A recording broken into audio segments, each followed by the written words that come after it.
Hello বন্ধুরা, কেমন আছেন সবাই? আজ আমি আপনাদের সঙ্গে শেয়ার করব কিভাবে আমরা আমাদের জীবনকে আরো সহজ, সরল এবং তৃপ্তিপূর্ণ করে তুলতে পারি, যার নাম হচ্ছে মিনিমালিজম, যাকে বাংলায় বলা হয় সহজভাবে জীবনযাপন করার পদ্ধতি। আমরা সবাই খুব দ্রুত গতিতে জীবনযাপন করছি।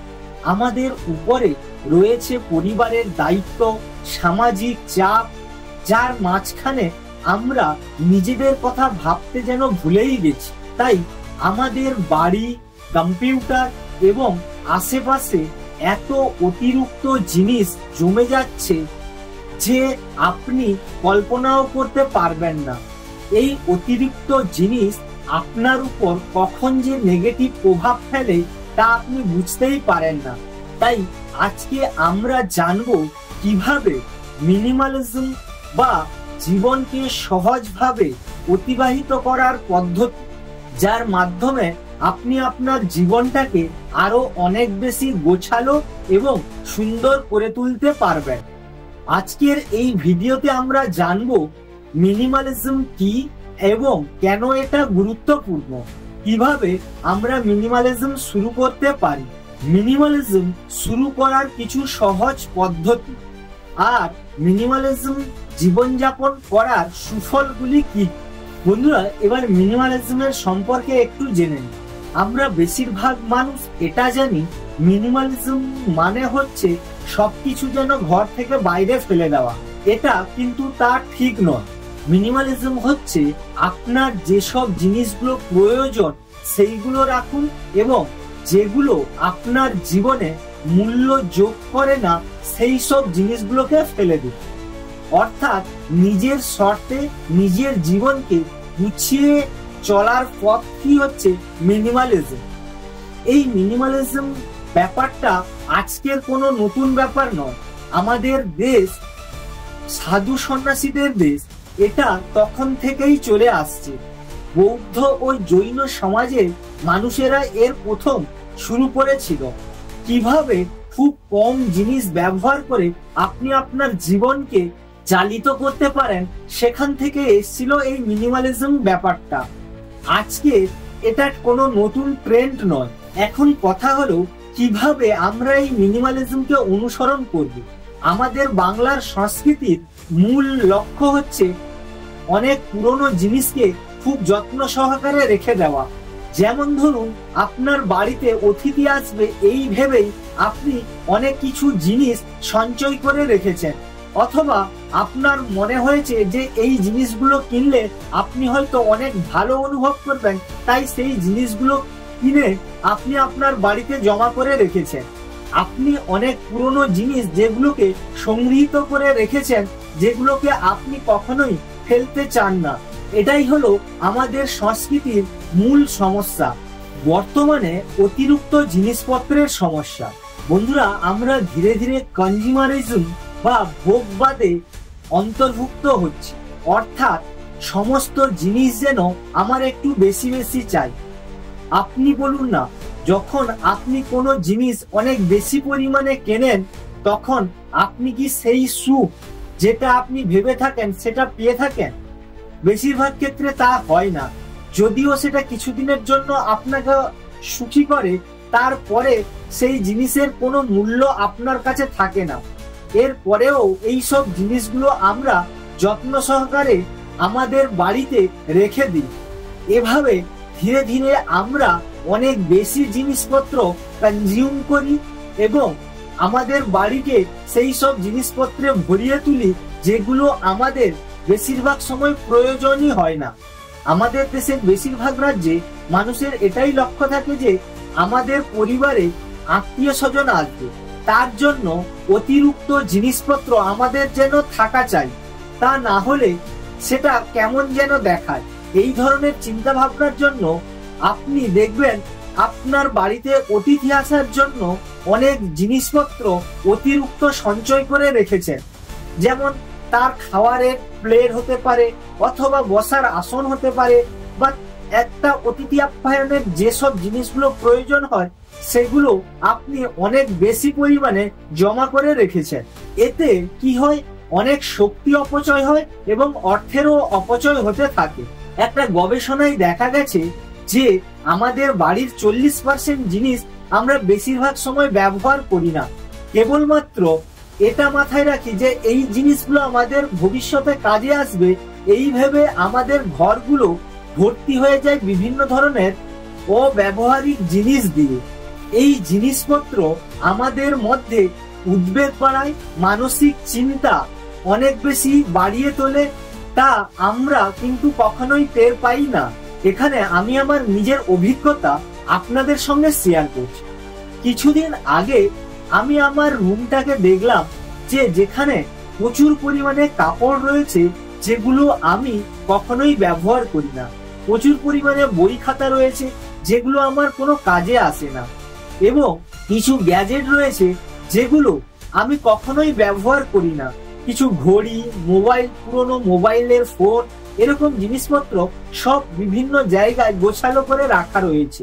তখন আমি ভাবলাম যে এই জিনিসগুলো কেন আমি জমিয়ে রেখেছি, এগুলো তো আমার কোনো কাজেই আসে না, এবং এগুলোর জন্য আমার মাঝে মধ্যে যে নানা ধরনের চিন্তা ভাবনার প্রভাব পড়তে পারে সেটা কিন্তু আমি কখনোই কল্পনা করিনি। এরপর আমি সিদ্ধান্ত নিলাম যেগুলো গত 1 বছর আমি কোনো কাজে ব্যবহার করিনি সেগুলোকে হয় ফেলে দেব, অথবা বিক্রি করে দেব, না হয় দান করে দেব। কোনোভাবেই আমি আমার রুমের মধ্যে এই জিনিসগুলোকে রাখবো না। এর থেকে শুরু হলো আমার মিনিমালিজমের যাত্রা। এবার আসছি মিনিমালিজমের সুবিধাগুলি কি কি। বন্ধুরা, মিনিমালিজমের সুবিধাগুলি আমি একে একে বর্ণনা করছি। প্রথম হচ্ছে মানসিক শান্তি। অর্থাৎ আপনি যখন এটা ডিসাইড করেন যে আপনার প্রয়োজনীয় জিনিসগুলো ছাড়া বাকি সমস্ত জিনিস আপনি আপনার রুমে রাখবেন না, তখন দেখবেন আপনি নিজে অনেকটা হালকা অনুভব করবেন, এবং অতিরিক্ত জিনিস না থাকার কারণে আপনার মধ্যে একটা মানসিক শান্তি কাজ করবে।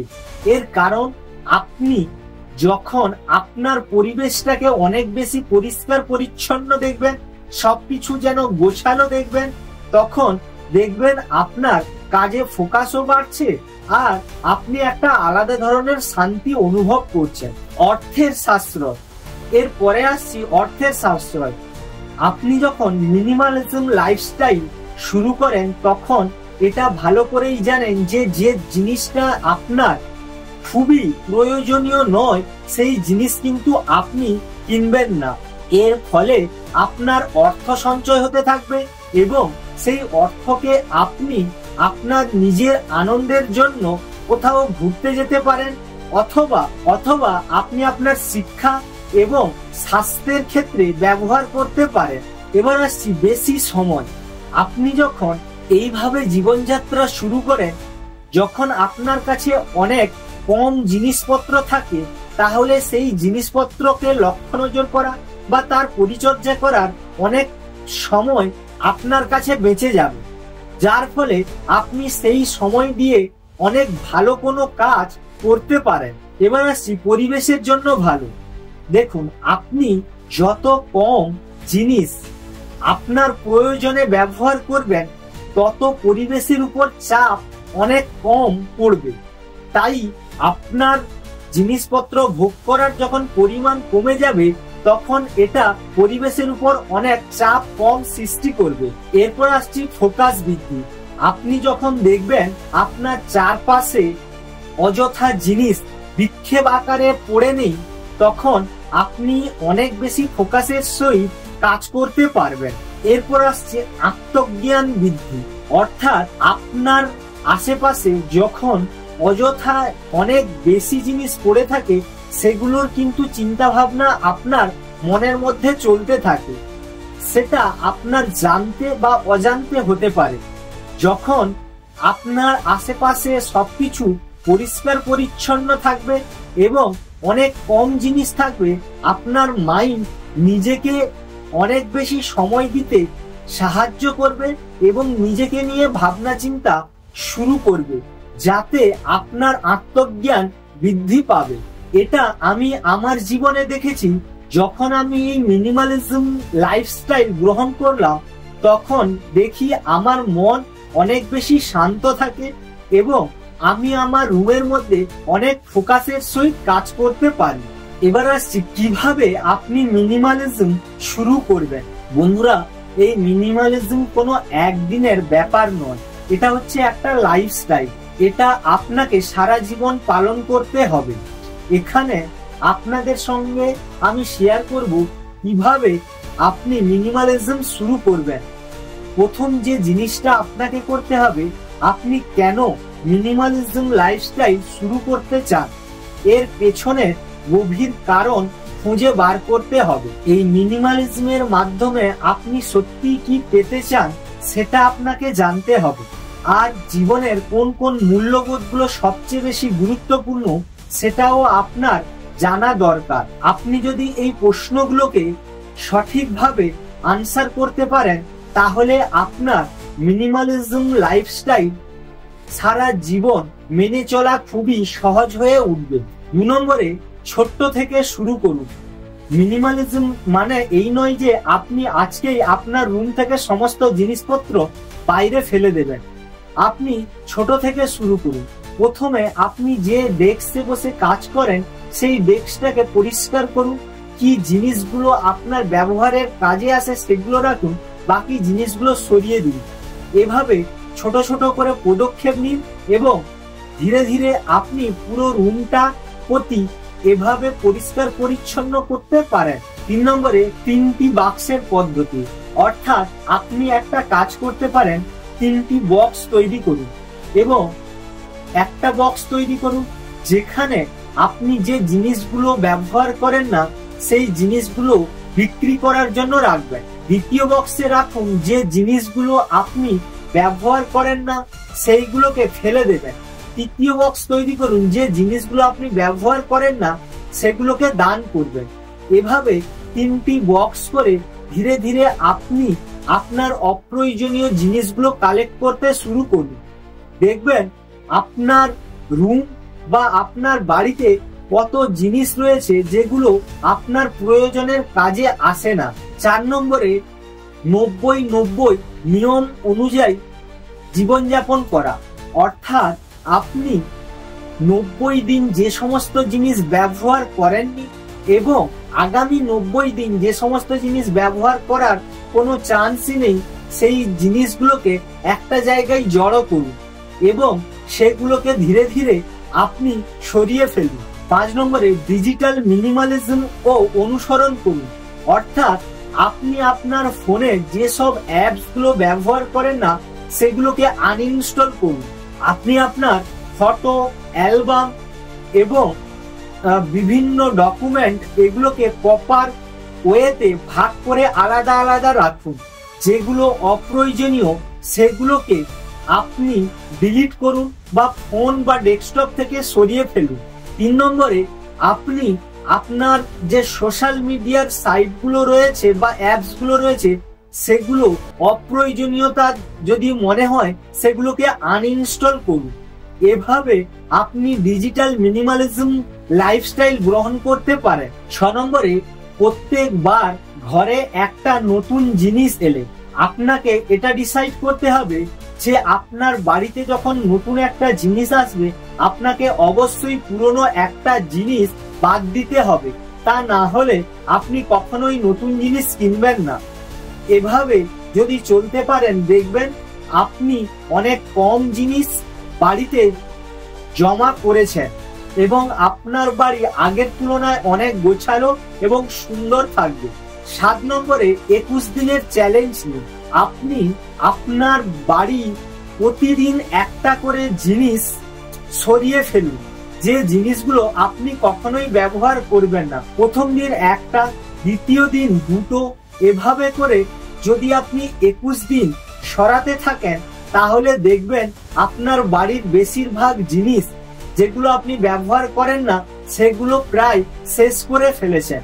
এতে আপনার বাড়ি পরিষ্কার থাকবে এবং আপনি অনেক শান্তি অনুভব করবেন। বন্ধুরা, আমাদের দেশের প্রেক্ষাপটে মিনিমালিজম প্রথম হচ্ছে অতিথি আপ্যায়ন।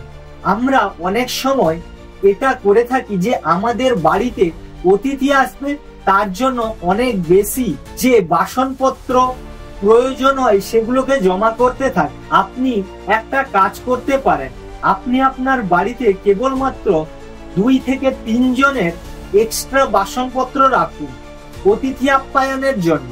এর থেকে বেশি বাসনপত্র আপনার মোটেও রাখা উচিত নয়। প্রয়োজন যদি হয় আপনি পারলে কোথাও থেকে ধার করুন অথবা বাজার থেকে কিনে আনুন। এখন আর্টিফিশিয়াল অনেক বাসনপত্র রয়েছে যেগুলোর মাধ্যমে আপনি আপনার আত্মীয় স্বজনের অতিথি আপ্যায়ন করতে পারেন। তাই এটা মাথা থেকে সরিয়ে ফেলুন যে অতিথি আপ্যায়নের জন্য আপনাকে অনেক বেশি সরঞ্জাম বা জিনিসপত্রগুলোকে বাড়িতে জমা করতে হবে। এবার আসছি পারিবারিক স্মৃতিচিহ্ন। অনেক সময় কি হয়, আমরা অনেক পুরনো জিনিসগুলোকে আঁকড়ে ধরে রাখতে চাই, আমরা কোনোভাবেই ওগুলোকে ফেলে দিতে চাই না। আপনি আগে এটা ভেবে দেখুন যে ওই স্মৃতিচিহ্নগুলো আপনার কাছে কতটা গুরুত্বপূর্ণ। যদি আপনার মনে হয় এটা খুবই গুরুত্বপূর্ণ তবেই রাখুন, তা না হলে সেগুলোকে ধীরে ধীরে সরিয়ে ফেলুন। এগুলো অযথা জিনিস যেগুলো আপনার মধ্যে অনেক খারাপ চিন্তার প্রভাব ফেলতে পারে আপনার অজান্তে। তাই এগুলোকে ধীরে ধীরে সরিয়ে ফেলার চেষ্টা করুন। আমি আপনাদেরকে আমার নিজের একটা গল্প বলতে পারি। সেটা হচ্ছে, আমি যখন এই মিনিমালিজম শুরু করলাম তখন আমার বাড়ির লোকেরা আমার বিরুদ্ধে ছিল। তারপর ধীরে ধীরে যখন তারা দেখলো আমার রুমটা অনেক বেশি গোছালো এবং সুন্দর, এবং তারাও তাদের জীবনে এটা অ্যাপ্লাই করতে শুরু করলো। এবার আসছি রিসাইকেল বা পুনর্ব্যবহার। আপনার অপ্রয়োজনীয় জিনিসগুলো আপনি চাইলে সেগুলো পুনরায় যদি ব্যবহার করা পসিবল হয় আপনি ব্যবহার করতে পারেন। যেমন ধরুন, আপনার অনেক জামা কাপড় বেশি হয়ে গেছে, এই জামা কাপড়গুলোকে কেটে নানা ধরনের জিনিস তৈরি করা যেতে পারে, ঝাড়ু তৈরি করা যেতে পারে, বা রুম পরিষ্কার করার জন্য কাপড় তৈরি করা যেতে পারে। অথবা অনেক প্লাস্টিকের বোতল যেগুলো আপনার কোনো কাজে আসে না সেগুলো দিয়ে আপনি নতুন কিছু জিনিস তৈরি করতে পারেন। অথবা আপনি চাইলে সেগুলোকে নানা ধরনের কাজে ব্যবহার করতে পারেন, যেমন গাছ লাগানোর কাজে অথবা কোনো সুন্দর জিনিস তৈরি করার কাজে। এভাবে আপনি ব্যবহার করতে পারেন। এছাড়া তারপরেও যদি মনে হয় যে এই জিনিসগুলো আপনার প্রয়োজন নয়, সেগুলোকে আপনি ভালো করে সুন্দর করে যদি কেউ ব্যবহার করতে চায় তাদেরকে দান করতে পারেন। এবার আসছি মিনিমালিজম এর সম্পর্কে কিছু ভুল ধারণা। 1 নম্বরে সবাই মনে করে যে মিনিমালিজম মানে ঘরকে পরিষ্কার করা। 1 নম্বরে মিনিমালিজম মানে ঘর খালি করা নয়। মিনিমালিজম মানে এটাই যে আপনার ঘরে আপনার অপ্রয়োজনীয় জিনিসগুলোকে সরিয়ে ফেলা। 2 নম্বরে অনেকে মনে করে মিনিমালিজম মানে কৃপণতা নয়, অর্থাৎ আপনি এই ভেবে কোনো জিনিস কিনছেন না যে আপনি অনেক কৃপণ। আপনি কেবলমাত্র এটা মাথায় রাখেন যে এই জিনিসটা কতটা আদৌ প্রয়োজন, এটা আমার কাছে অতিরিক্ত বোঝা হয়ে যাবে না তো। এই ভেবে আপনি অনেক কম জিনিস কেনেন, যেটা আপনার সত্যিই প্রয়োজন সেটাই কেনেন। অযথা জিনিস আপনি কেনেন না, এর মানে আপনার কৃপণতা প্রমাণ পাচ্ছে না। 3 নম্বরে মিনিমালিজম সবার জন্য নয়। অর্থাৎ বন্ধুরা, মিনিমালিজম কথার অর্থ কারুর কাছে 100টা জিনিসও মিনিমালিজম হতে পারে, আর কারুর কাছে 1000টা জিনিসও মিনিমালিজম হতে পারে। আপনি আপনার লাইফস্টাইল অনুযায়ী এটা ডিসাইড করুন যে আপনার কতগুলো জিনিস প্রয়োজন হলে আপনি আপনার জীবনটাকে সুন্দরভাবে চালাতে পারবেন। আপনি কেবলমাত্র সেই জিনিসগুলোকেই ব্যবহার করুন। 4 নম্বরে মিনিমালিজম কথার অর্থ আনন্দ বর্জন নয়। মিনিমালিজম আপনাকে অনেক বেশি আনন্দিত রাখে, তার কারণ আপনি জানেন যে যখন আপনার রুমে অযথা অনেক জিনিস থাকে তখন সেগুলোকে পরিষ্কারের জন্য আপনার মাথায় আলাদা একটা হেডেক থাকে। সেই জিনিসপত্রের জন্য আপনার অতিরিক্ত টাকা খরচ হয়, সেই জিনিসপত্র আপনার মাথায় আলাদা ধরনের প্রভাব বিস্তার করে। তাই আমার মনে হয় যত কম জিনিস থাকবে আপনার রুমে আপনি তত বেশি আনন্দ অনুভব করবেন। আজকের আলোচনা থেকে দেখলাম যে মিনিমালিজম মানে জিনিসপত্র শুধু কমিয়ে ফেলা নয়, আপনি অনেক দিক থেকে অনেক বেশি উপকৃত হবেন যদি আপনি এই লাইফস্টাইলটা অর্জন করেন। আজকে আমরা এই মিনিমালিজম, প্রথমত আমরা আমাদের কাজে অনেক বেশি ফোকাস করতে পারি। কম জিনিসপত্রের মাধ্যমে কিভাবে একটা সুন্দর জীবনযাপন করা যায় সেটা জানলাম, আর সচেতন ভাবে জীবনযাপন করা। আমি আপনাদের উৎসাহিত করব ছোট্ট জিনিস থেকে আপনি আপনার মিনিমালিজম জীবনযাত্রাটা শুরু করুন। দেখুন যে এটা আপনার জীবনে কেমন প্রভাব ফেলছে। আপনাদের যদি কোনো প্রশ্ন থাকে তাহলে অবশ্যই কমেন্টে জানাবেন।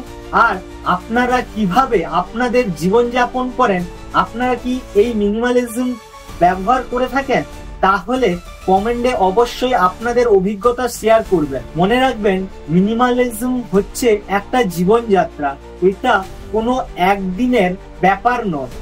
আপনি জীবনে যত সহজভাবে এটাকে অ্যাপ্লাই করতে পারবেন, দেখবেন আপনার জীবনটা তত সুন্দর হয়ে উঠবে। তো বন্ধুরা, ভিডিওটা দেখার জন্য অসংখ্য ধন্যবাদ। দেখা হচ্ছে পরের কোনো নতুন ভিডিওতে নতুন কোনো টপিক নিয়ে। ততক্ষণ ভালো থাকুন, সুস্থ থাকুন, জীবনটাকে অনেক বেশি এনজয় করুন।